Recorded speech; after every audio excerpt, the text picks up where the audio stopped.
In an ever-evolving digital landscape, for your business to thrive, you must adapt or die. Welcome to Marketing in the Age of AI, the podcast helping you harness the power of AI and marketing tools to revitalize and grow your business. And now here's your host, marketing expert and author of Authentic Marketing in the Age of AI, Emanuel Rose.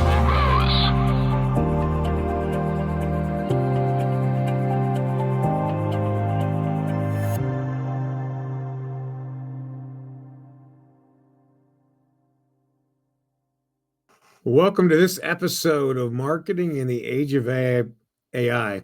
We have a great opportunity today to talk and learn about what is really the most fundamental part of managing AI software, I believe, which is prompt writing or prompt engineering. And we get to talk today to Jeff Borschowa, who has dedicated his time, energy, and focus to nerding out on prompt writing. And I say that with all great appreciation, Jeff. Welcome to the show. Well, Emanuel, thank you for having me on the show. And thank you for recognizing, in anything in life, it's the fundamentals that matter the most. Absolutely. Yep. I learned that when I learned to play Little League, right? We always started each season with the fundamentals of ground balls and batting, and that's what leads to success. I want to quote, I think it was Vince Lombardi who used to start every training season with, "This gentleman is a football." Right. And I've carried that little quote through my brain through the years. And, I'm going to be really upfront. There are some people that say, "Oh, I've been using AI for 20 years." The reality is the AI they've been using is very different than the AI we have today. I've been an advocate and a convert for the last year, give or take, which in AI years is about 20 years worth of experience. Isn't that true? I also have OCD. I am obsessive, to say the least. And one of the things I always ask is, if this tool is going to make my life better, how do I get the most use out of it? And I kept coming back to prompts. So we're going to talk fundamentals today. And for anybody who doesn't like fundamentals, I promise this is, again, the Navy SEALs talk about smooth is slow, slow is fast, or something like. I always get it wrong, but you need to learn how to crawl before you can walk and run. Yes, right. And I think that's from Willy Wonka. So I like that one too. Well, Jeff, how did you end up at this tip of the spear? I'm sure it wasn't a direct line. So first and foremost, I've spent my entire life being incredibly curious. And I'm that kid when I was in, elementary school, junior high, high school. The teachers would go, "Does anybody but Jeff have questions?" I always knew Jeff had questions. I love it. So literally a lifetime of curiosity, a lifetime of asking. And when AI first came on the scene, when the world discovered ChatGPT, I got to be honest with you, I looked at the noise out there and I said, this thing is not going to do well. I also bet against Google when it first came out. So okay. We're not going to take investment advice from you then, Jeff. I could see don't ask Jeff for stock tips. You will be broke. I promise. But the reason I didn't like ChatGPT in particular was I was listening to the noise out there about it. Right. And what I realized was there was a lot of really loud people who didn't know squat, and they were using ChatGPT to create more noise. Right. And so I judged it incorrectly. And I said, I was blaming the tool for the result when I didn't realize it was the human driving the tool. And so for me, it was just, I had some questions in my own business. I needed, I'm a big fan of training, of systems and processes, of project management. And I'm also not the guy to do those things. And I got tired of looking for a human to do it. So I started looking at how could I use AI to do the things that I apparently couldn't find anyone on the planet willing to do. And that's where I started to see basic results, and I went, maybe. But then I realized that it's the person behind the keyboard. I love business. I'm curious about technology. I'm always looking for better ways to do things. And I realized that at some point I was getting way better results than the quote unquote experts I was following on other platforms. Yep. Well, that's awesome. Well, let's dig in a little bit and talk about, you open up Chat GPT, you got this cursor, and you've got a challenge, right? Like, I need to write a short white paper for a talk that I'm going to do on healthcare innovations in 2024, 2025. So Yeah. how do I approach a topic like that as needing a short white paper? Well, first and foremost, I'll show you how most people get bad results, and then they're surprised they got bad results. Yeah, right. They'll literally go into Chat GPT, and by the way, they'll almost always use the free version, because why would you waste $20 a month on something that can save you 10 hours a week? But that's another conversation. And literally, they'll go in, no context, and say, Chat GPT, write a white paper for me on innovations in healthcare. And I'm not kidding. That was the advice I was getting from people. Yeah. And I'm like, this doesn't feel right to me. So that's how not to use ChatGPT. The good news is how to use it is not much more complicated. All right. That's good. So that is good news. Yeah. The key things, and this is critical, you need to give it a role. You need to give it some background. You need to give it parameters, and you need to give it objectives and maybe an example. So I'll tell you exactly what I do, how I do it. And the key is the first answer is almost always garbage. Yep. So never accept the first answer, because I guarantee you're going to be one of those people who says AI is stupid. I'm going to go back to, the old days with the encyclopedias or whatever. Right. So the first thing I always do is give it some context, and just pretend for a minute, Emanuel, that it's a human being. Okay. You would never give an executive assistant or a team member bad, short, lazy instructions. So I always say, I'm thinking of writing a white paper on innovations in the healthcare space. Here are my thoughts and my particular biases, whatever you want to call it.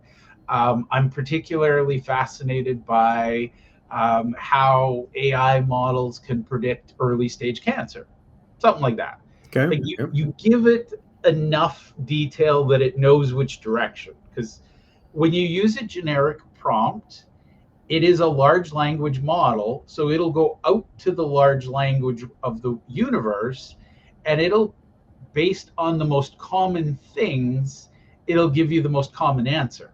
Right. Which, by the way, experts are unique in that they provide uncommon answers, and as you'll guess, they're variable, like they're kind of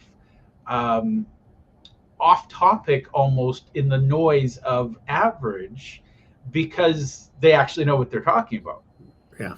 So if you don't give it any parameters, it will go out to the world at large, and I'm not kidding, it'll ask what the TikTokers of the world think about innovation in healthcare. Right, like equally weighted to the Harvard Medical Center or something. Yeah, well, and disproportionately weighted, because it'll say, well, there's 10 million TikTokers and they have all these views. Yeah. This expert at Harvard only published one paper in 5 years. Right. Therefore, they're an outlier. Let's ignore them. Oh, interesting. Yep. So when you have generic, you get generic garbage answers. Sure. So I give it that first little pass, and I'll say, what are your first thoughts on what things we could do? The second pass, I'll say, who are some experts that are world-renowned, world-recognized? Because again, I'm training the model to ignore TikTokers. Yeah. And focus on, people who've been published in Harvard Business Review or Harvard Medical Review or Harvard something, versus TikTok. Yes. Because if you think about it for half a second, a large language model, because of the sheer volume, it's going to lean towards a YouTuber who's created 50 videos over a Nobel Prize winner who's only published one thing that got them the Nobel Prize. Got it. Yep, that makes sense. All right. So I always ask, so you're refining. That's what. Yep. Okay, gotcha. And this is called seeding the model. And a lot of people say, oh, I can't be bothered to do that. Well, if you can't be bothered to do it, you're going to get garbage results. Yep. So I seed it with who are the experts in this specific field.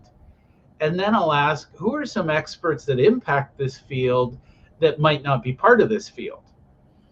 And spoiler alert, I always bring in some AI experts, because here's the thing.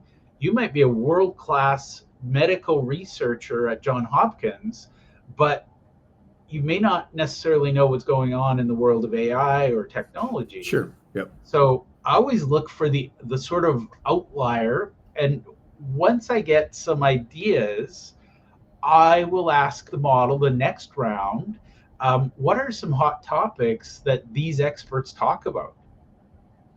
And what's magical just with that little, this is like third layer in, we've taken it from, please don't tell me about what TikTok thinks. Tell me what, an expert thinks. And then I start to analyze it a little. And of course, I know roughly, like I'm not writing about something I've never heard of. So I'm going to look at it and say, I also like so-and-so. I know they wrote a paper on this. I like so-and-so. I know they did some research on this. What impact would that have on this? And what I'll do is once I get about 10, 20 experts, depending on the depth I need to go, yep. Then I'll say, okay, where do these experts disagree?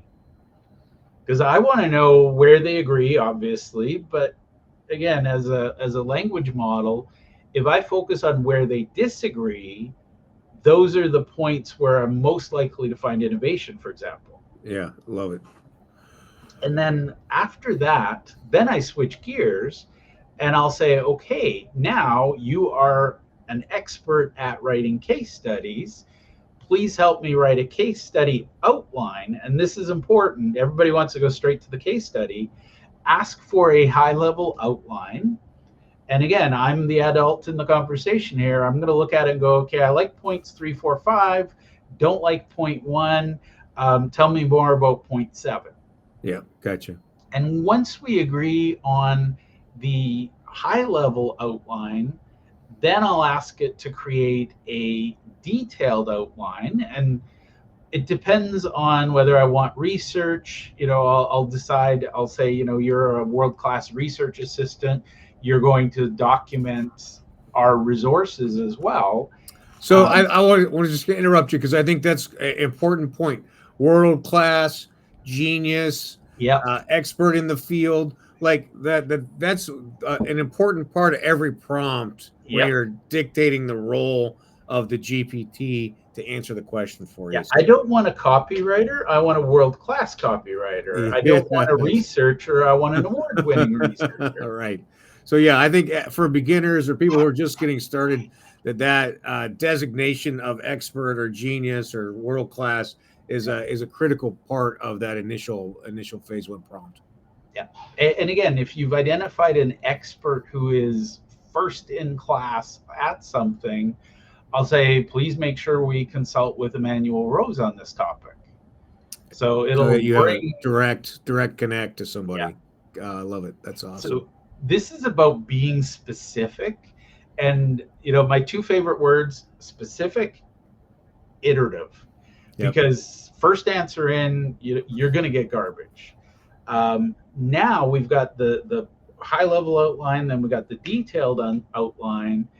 Then I'll say, okay, as a world-class, between us, big fan of the Harvard case studies. Yep. So I'll say, you are a world-class expert at writing Harvard case studies.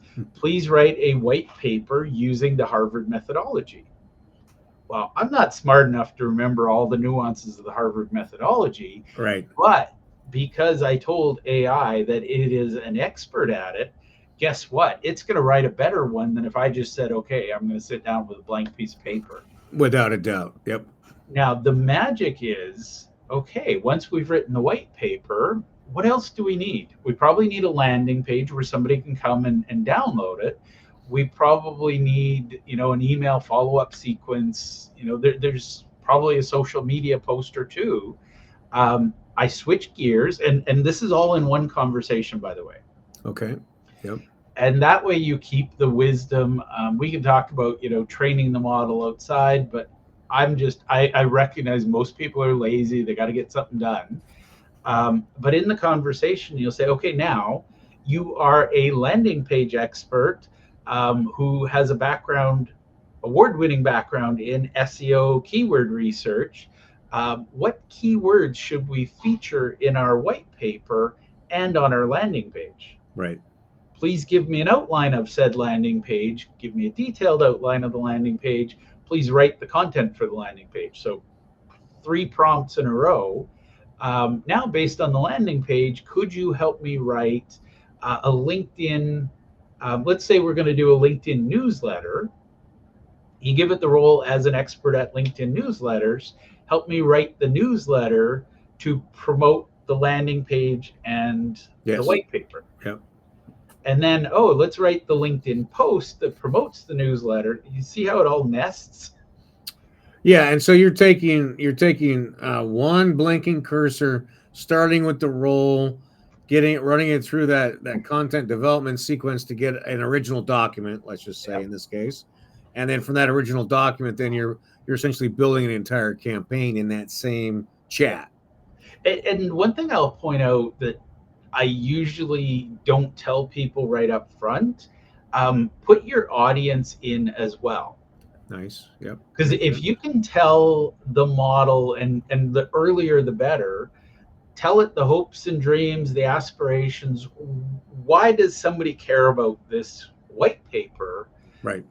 It is amazing the difference in the outcome versus I'm writing a white paper on innovation in medicine. Right. Because it's very different if we're talking to a room full of doctors or a room full of marketers who work with doctors, or a room full of nerds who are going to, alter the way we see medicine. No, that of course the fundamental of marketing is who's the target audience, right? And then what's their ICP or the avatar. Love it. That's a great reminder. In terms of housekeeping, can I go back to that same chat and then say, and say 3 months and say, please update this to be for 2025, and this whole process is that how you're using it? To some degree, yes, and I'll tell you why and when I do it differently. If it's important enough that I know I'm going to update it, I'll take the finished products and put it into a Word document or Google Sheet, Google Docs, and I'll save it as version 1 with date. And then I'll go in and I'll start a new conversation and I'll say, this is what we built back then. How would that be updated based on current events? And the reason I do that is at some point you will get, I can't remember the exact error, but it basically says conversation too long, please start over. Okay, good to know. Yeah. And that's one thing I think a lot of people don't know is the longer your thread gets, the more likely your AI is to get fatigue and to start to hallucinate. So that's interesting.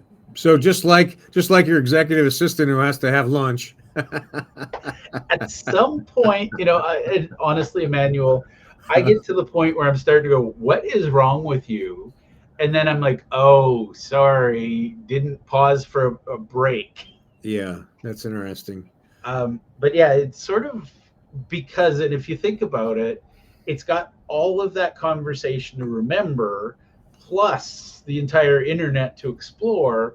It's like trying to remember a shopping list of 50 things, and then your spouse calls you and says, oh, please add this. Yeah. It's like, oh shit, I just forgot Yeah. everything. Right. Well, let me ask you this, and you might not have a good answer, and that's okay too. Is how do we program in emotional intelligence into each of these prompts so that we get maximum human feel with the output? So there's three different ways to do it, believe it or not. Okay. Okay, so first and foremost, I am a huge fan of personal growth, personal assessment. So I know my Myers-Briggs, I know my Colby, et cetera, et cetera. Yeah. um, I will give it that conditioning, and I will say you're a Colby A expert, and you are writing a white paper that will appeal to somebody with a 9 quick start. And it is magical because as a 9 quick start, I can tell you that if somebody writes to, let's say, a high fact finder, I don't read it. Right. So if you just look at Colby, it's got 4 little levers. Disc has another, Yep. there's another 4. Right. That'll get you sort of style. But the other thing is, if you can describe your avatar and how they think. So I'm going to share something. This is no reflection of the stereotype out there. But I asked ChatGPT to explore and study the stereotype of the person, the caricature called Karen. Oh, right. And it is a fascinating journey. If you're a Karen, I don't judge you. But basically, and the reason I picked a Karen is there's so much out there about them. And For sure. this is where the large language model loves videos about Karens complaining. But basically, based on the characteristics, I got it to analyze their language, their patterns, their everything it could about them, and it gave me a really clear, what are their hot buttons, what sets them off, where do you get agreement from them, where do you get disagreement, and it was just one of those things. I don't want to work with Karens personally, Right. nor do I have anything against them. It's just I know they're not a fit for me. So depending on the mood I was in, I asked the model to then write content that would repel Karen or attract Karen. Interesting. Love it. Yeah. So the lesson I got out of that is, everybody pays lip service and says, yes, we need an avatar. But if you can describe how they think, how they act, what they're, and I use 4 points, you can use more. But if you know what they're afraid of, what they aspire to, what frustrates them, and what they want out of life, you've literally got the levers to move somebody in any direction, Sure. either away from me or towards me. Yep. So that's the simple thing. So the really, really simple is you go into ChatGPT and say, I'd like to work on a customer avatar. Who are the experts I should consult with? What do they all agree about? Where do they disagree? See where I'm going with this? I do. I love it. Yeah, no, I love a clean process or aligned. And then once we've got that avatar, every new prompt, every request, I say, our avatar is this. And then it'll customize. So that's the first easiest option, most people getting started. Yep. If you don't know who your avatar is, ask AI who your avatar is. It will help you. Yeah. And by the way, if you really don't know, copy and paste some of your website, and it'll tell you who you're actually attracting. Nice. Which, by the way, is very sobering for some people when they think that, oh, I'm trying to go for this, but I'm getting this. Yeah. Well, here's why. And then the AI will help you rewrite it as well. Yeah. Yeah. So the more advanced is you can create custom GPT models. We won't talk about that today. Yeah. But that's where the magic comes in. And for somebody like yourself, you create a custom model that loves your avatar, knows them inside and out. What do they read? What don't they read? What do they listen to? What do they watch? Every single piece of content you create feels like a love letter addressed specifically to them. Yeah. And it is eerie when people read it and go, oh my God, how did you know this is, my frustration? Yeah. Yeah, it's from that systematic approach and taking the time to craft it versus just hoping for magic to happen by putting in a few sentences. Yeah. And by the way, that is the greatest lie ever told. All of the big marketing companies are like, oh, you just need to run enough ads and play with it until you get lucky. Well, I don't like luck. Yep. I want to know I'm going to win before I sit down at the table to play. So I'm going to study it. And this is where, if you know your avatar and the keywords that matter to them, you can produce magic with really basic custom, basic GPT prompts. Well, you really have shared a nice, straightforward system. And I know you put a lot of time and attention into developing it. And I very much appreciate you sharing that with me today. You and I could have a conversation for another 2 hours, but we're not going to do it today. I'd love to have you back on for another episode so we can talk about project management and process management. If you're open to it, Jeff, I'd love that. Absolutely. That's cool. How do people get in touch with you? Because I know Borschowa is not a very common last name, and they might not know how to spell it. Well, the easiest, I'm most active on LinkedIn, and I make it easy for people because, yes, my last name is a little hard to spell. I am working on a new website and some other stuff that is going to be live probably in a couple weeks. But I have a hashtag on LinkedIn. If you follow it, you'll find me. And it's just hashtag Big Thinker Universe, all one word. Nice. I love that. Big Thinker Universe. And that's so LinkedIn's the best way to get in touch with you. And you will, what are your businesses? Well, you must help people with some kind of chat GPT development, I would have to guess. I have a brand new AI agency that's about to launch. So I do a lot of, I have a background in business. I have a background in accounting and technology. So what we do is we create systems and processes to solve common problems with very uncommon solutions. Love it. That is outstanding. And a great application of what may be the biggest technological advances in our lives, and in terms of freeing up time. Absolutely. I feel like this is the most exciting time. This rivals fire, farming, literacy. I think this is the great launch pad for humanity. And I think we're going to have a huge advantage if we embrace it. If we don't embrace it, we're going to be left wondering what the hell happened. Where did everybody go? All right. Well, Jeff, thanks again for taking the time to be here. And if you'll hang on after this outro plays, I'll have a few more words for you. Thank you. Thank you.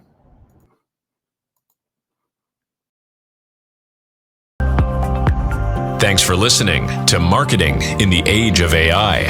Be sure to subscribe wherever you heard this podcast so you never miss a future episode. Your copy of Authentic Marketing in the Age of AI is available at Amazon.com or EmanuelRose.com. You can also connect with Emanuel on LinkedIn. Thanks again for listening, and we'll see you next time.